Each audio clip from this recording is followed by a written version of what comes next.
Angey girl, and welcome back to me talking about things and then also drawing them. I did say I would make at least one character design video this year, and this would in fact count for that. Anyways, Mermay is about to end, and even though it isn't a challenge that really tickles my fancy, I do have an abandoned merfolk AU, and I figured I could flesh it out a little. Back in 2018, I made up several AUs based on pretty standard AU stuff, but the only thing that ever got posted was one or two character designs.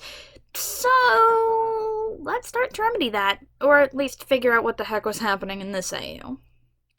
This is a Fusions of Pibina AU, and it would make sense to have it based in, well, Pibina.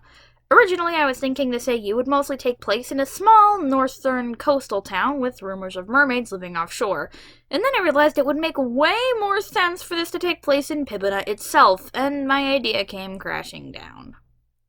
It's okay. I'm okay. Pibina, for those of you who don't know, when I'm guessing most of you don't, is the fan-made Pokemon region my OCs live in. Fusions of Pibina is the name for the so-called series that they exist in, since Pokemon Fusion was the basis for the whole thing. I know I haven't talked a lot about this on the channel, but I am too pressed for time right now to make a video explaining it. For the sake of background information, you might not even bother watching. I started the script a week before the video was due. I swear I'm a professional. For clarity's sake, I am going to call the base canon story vanilla, because that's what you call an unmodded version of a game, or at least that's what people said when talking about Minecraft versus modded Minecraft back in 2013. Besides, I actually like vanilla, so go away. In vanilla, the Fusion Stone, a magic rock that can combine Pokemon's DNA into an egg when they touched it, fell out of the sky over 1,000 years ago, and slowly pulled the ground around it so that instead of being in a crater, it was inside of this mountain hill thingy. I should really draw that at some point. In this universe, instead of pulling up the ground, the Fusion Stone pulled up water, flooding much of the region and changing Pibina from one island into 4 smaller islands. Instead of castles or towers, the 4 towers, Deep Fog, Bright Sky, Dark Spiral, and West Wind, are all lighthouses to fit in with the ocean theme, and it kind of makes two in some weird way. The only question is how fusions actually get made in this universe. If the Fusion Stone is at the bottom of the lake, then random whirlpools probably suck people under to fuse them and then spit them in the egg back up, maybe? I think I'll go with that one. The question is, of course, how the mermaids get made. Well, you have to drown. Okay, so the idea is that if somebody's in the water near where the Fusion Stone is, they get sucked under, or whatever, and they can't get back up and they drown, then they die and get reborn as mermaids, I guess. I don't know, you guys aren't here for world building, you're here for mermaids, so let's do that. The first design we'll be talking about today is my persona, Angey. Just to let you know, Angie is spelled with an I-E, and Angey is spelled with an E-Y. I actually designed this version of her about 2 years ago, but I figured I'd redesign her now since the old one's colors were kind of funky. I know what I was trying to do with the blue-gray like a seal and the green algae-colored hair, but it just looked weird. I also made the seaweed hair bow that was mentioned in the description of the original picture actually part of the design, and I am suddenly reminded of my middle school obsession with kelp. I don't know why I had an obsession with kelp. Maybe just because it was a funny word or something. I don't know, I was a weird kid. But then again, who wasn't weird in middle school? When trying to make an ocean version of my persona, I wanted to find some kind of mythical shapeshifter that lived in the sea, but I couldn't find anything. Eventually I found the Selkie, but that really wasn't what I needed. Instead I settled on a real creature, the mimic octopus. Mimic octopuses can't squirt ink, so they change the patterns on their skin and the way they swim to trick predators into thinking that they're poisonous. Pretty fitting for a shapeshifter. Also, she has seal flippers, because why not, and little claws for fish catching. Overall, I actually think she turned out pretty cute. The second character on this list is Athena. No, not that Athena. My OC, the Rapidash. Due to magic-y science shenanigans, she and the other Pokemon on her team were turned into humans.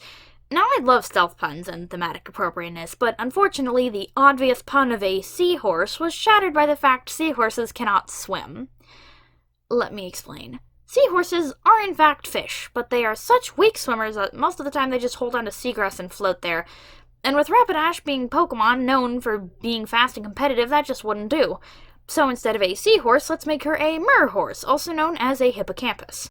Now, one thing I appreciate in merfolk AUs is when different characters are based on different specific fish.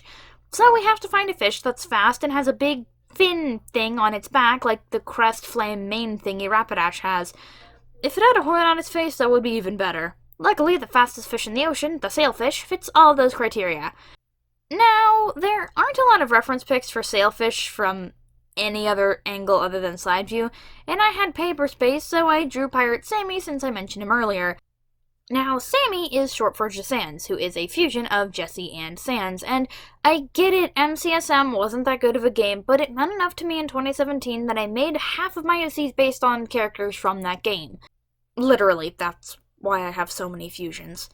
Usually, when it would come to making an AU form for a fusion, I would just take design elements from both sources' AU forms, assuming they were AUs with similar premises. The problem was there wasn't really a basic MCSM merfolk AU, so I basically just made Sammy Undersail Sans, but different. In the end, I didn't like that stripy shirt, and it made him look silly and generic, so I changed it. If you look, you can actually see red suspenders poking out since Jessie's suspenders are red, or at least the Jessie Jessans was made from. I had a little place left, and I had this idea that he was a pirate that went around in a little canoe and lifeboat thingy and tried to act tough but was really too nice/lazy to do any pirating. So he just kind of helped people, and that idea really tickled me. You could say he's one of those pirates who don't do anything. If you get that reference, good for you. Lastly, we have this leggy boy. You may recognize him from the Panic Room meme I did a while back, or the Shakespeare animatic I did for school, or the follow-up from last week about him apologizing for being so rough, even though that's what the stage direction said. This is Edward. Due to having ridiculously long legs, the logical choice would be to make him an eel. I didn't have any particular eel in mind, so I figured it didn't matter, though I did think about using the smiling snake eel once I heard that it existed, considering one of Edward's most important features is his creepy drunkard-inspired smile. Even though it ends up looking almost nothing like Junkard, but ignore that. Unfortunately, the smiling snake eel is pretty generic looking, so I decided against it. You may notice his body shape is very pointy due to having lots of bones poking out everywhere. This is because in vanilla, he's a madman who works in a factory and doesn't have anyone to ask him, hey, have you had water in the past 72 hours? That's why his body has some, extreme triangle shape language. In this world, he's the lighthouse keeper for Deep Fog Lighthouse, which is definitely the most haunted one. Due to drowning in the lake where the fusion stone is, he became an eel man, and now he's crazy. Well, he was already crazy. He can probably turn back into a human to keep up with the whole lighthouse thing, but spends most of his time chilling as an eel. I gave him lots of rips in his fins, since he's really scarred up from accidentally slamming himself into sharp rocks and such, and the dark rings around his eyes were supposed to resemble his glasses, even though it kinda didn't work. Of course, I have to give him big, pokey eel teeth, and maybe instead of ghosts making him get possessed and go violent in this universe, it's eels' hunting instincts or something. That would also make him more dangerous, but it would also help him get over the concept of having to kill fish to eat and not die. In vanilla, being possessed makes him go rigid, but in this AU, he gets all stalky and slinky. You know, like an eel. I also like the idea of his panic mode in this universe being him pulling up his tail / most of his self over his head. Something about it's really cute and sad, and I like it. And if you were wondering, in vanilla, he crosses his arms tightly across himself and laughs. You know, like a madman. Well, that wasn't as long as I thought it was going to be, so that's good, I guess.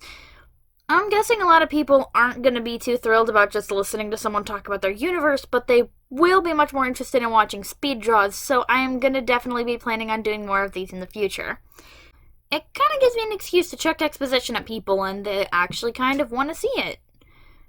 Anyways, guys, that's going to have to be it for now, so as always, leave your thoughts and suggestions in the comment section below, and I will see you next time. Thanks for watching. Bye, people! And it's the end of Mermay, my shifter pack.